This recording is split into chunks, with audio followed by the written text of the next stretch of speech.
দুদিনমানৰ আগত mothers day আছিলে আৰু বহুতে নিজৰ মাকক উইছ কৰিছে, নিজে মাতৃ হোৱাটো চেলিব্ৰেট কৰিছে, যিটো দেখি বিৰাট বেছি ভাল লাগিলে। ছ'চিয়েল মিডিয়াখন একদম ভৰি পৰিছে। কিন্তু মোৰ কি লাগে, ময়ো চেলিব্ৰেট কৰোঁ বা কৰিব লাগে, কিন্তু এই মাদাৰ্ছ ডে, উমেন্স ডে বা এনি মানে উইমেন ৰিলেটেড যিবোৰ চেলিব্ৰেশ্যন হৈছে, সেইবোৰ আজি 10-15 বছৰৰ আগত নাছিলে। কিন্তু ইয়াৰ অৰ্থ এইটো নহয় যে আমাৰ মাহঁত, আমাৰ আইতাহঁত, আমাৰ খুৰী, আমাৰ জেঠাই, আমাৰ পেহী, আমাৰ মাহী, তেওঁলোকে আগতে নিজৰ পৰিয়ালটোৰ কাৰণে আৰু নিজৰ পৃথিৱীখনৰ কাৰণে ছেক্ৰিফাইচ কৰা নাছিলে। তেওঁলোকে তেনেদৰেই নিজক শেষত ৰাখি পৰিয়ালৰ কাৰণে সকলোখিনি কৰি গৈছিলে। আচৰিত লাগে ভাবিলে যে আমাৰ মাহঁতে আমাৰ কাৰণে কিমান বেছি কষ্ট কৰিলে। তাৰ যদি 10%ও আমি কৰিব পাৰোঁ, মই নিজে এগৰাকী মাতৃ, তাৰ 10%ও যদি আমি কৰিব পাৰোঁ, তেনেহ'লে হয়তো আমাৰ সন্তানটিক আমি সুযোগ্য নাগৰিক ৰূপে গঢ়ি তুলিব পাৰিম। হয়, আমি বহুত ৰোল প্লে কৰোঁ। আমি একেধাৰে এগৰাকী ৱৰ্কিং ওমেন, আমি একেধাৰে এগৰাকী হাউচ মেকাৰ, আমি একেধাৰে এগৰাকী পত্নী, আমি একেধাৰে এগৰাকী ভগ্নী, আমি একেধাৰে এগৰাকী বান্ধৱী। গতিকে আমাৰ যিটো শক্তি, এই শক্তিটোত মানে কাৰো লগত তুলনা নহয়। ক'ৰবাত মই শুনিছিলোঁ, কোনোবাই এটা ৰীল শ্বেয়াৰ কৰিছিলে, য'ত মানে বৰ ধুনীয়া এটা লাইন আছিলে যে আমাৰ মৃত্যুটো বিভিন্ন কাৰণে হ'ব পাৰে।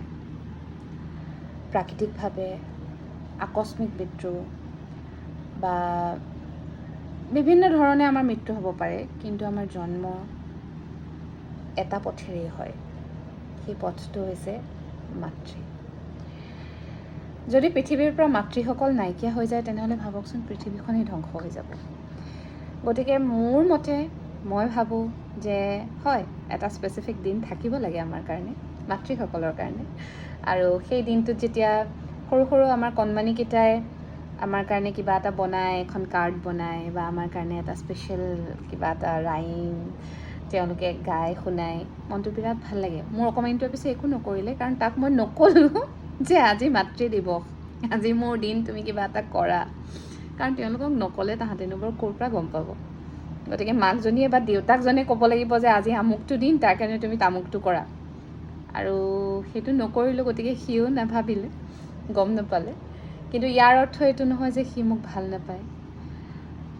আচলতে মাক আৰু সন্তানৰ যিটো সম্পৰ্ক, সেইটো একেবাৰে যদি কিবা নিভাঁজ সম্পৰ্ক আছে, সেইটো হৈছে সন্তান আৰু মাতৃৰ সম্পৰ্ক। তাত কোনো স্বাৰ্থ নাথাকে, তাত কোনো কাৰণ নাথাকে। অকাৰণ ভাল পোৱা বুলি কয় যে, তাৰ একদম উৎকৃষ্ট উদাহৰণ আচলতে। আৰু সেইটোক চাওক, মই এতিয়া দেখুৱাসকলক বেয়া ক'ব বিচৰা নাই, বা যিসকলে নেদেখুৱাই তেওঁলোককো মই ক্ৰিটিচাইজ কৰিব বিচৰা নাই। এইটো সকলোৰে নিজৰ নিজৰ কথা।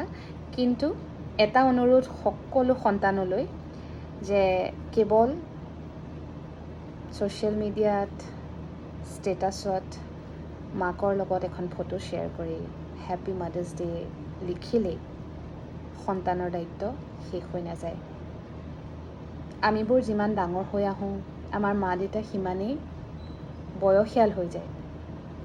তেওঁলোকৰ আগৰ সেই শক্তিকণ নাথাকে, আগৰ সেই মানে মানসিক শক্তি থাকেই, কিন্তু শাৰীৰিকভাৱে তেওঁলোক অকণমান দুৰ্বল হৈ যায়। গতিকে আগতকৈ বেছি তেওঁলোকক কেয়াৰৰ প্ৰয়োজন। সেয়েহে সকলো সন্তানক মই এটা অনুৰোধ কৰিছোঁ, যাতে আপোনালোকে আপোনালোকৰ মা দেউতাক কেয়াৰ কৰক। আপুনি আপোনাৰ জীৱনত ইমান বেছি ব্যস্ত হৈ নাযাব যে মা দেউতাৰ স্বাস্থ্যৰ কাৰণে, ডক্টৰৰ এপইণ্টমেণ্টটোৰ কাৰণে আপোনাৰ হাতত সময় নাথাকে। সৰু এটা অনুৰোধ এগৰাকী মাতৃৰ পৃথিৱীৰ প্ৰত্যেকজন সন্তানৰ কাৰণে, আশা কৰিছোঁ আপোনালোকে যাতে ৰাখে।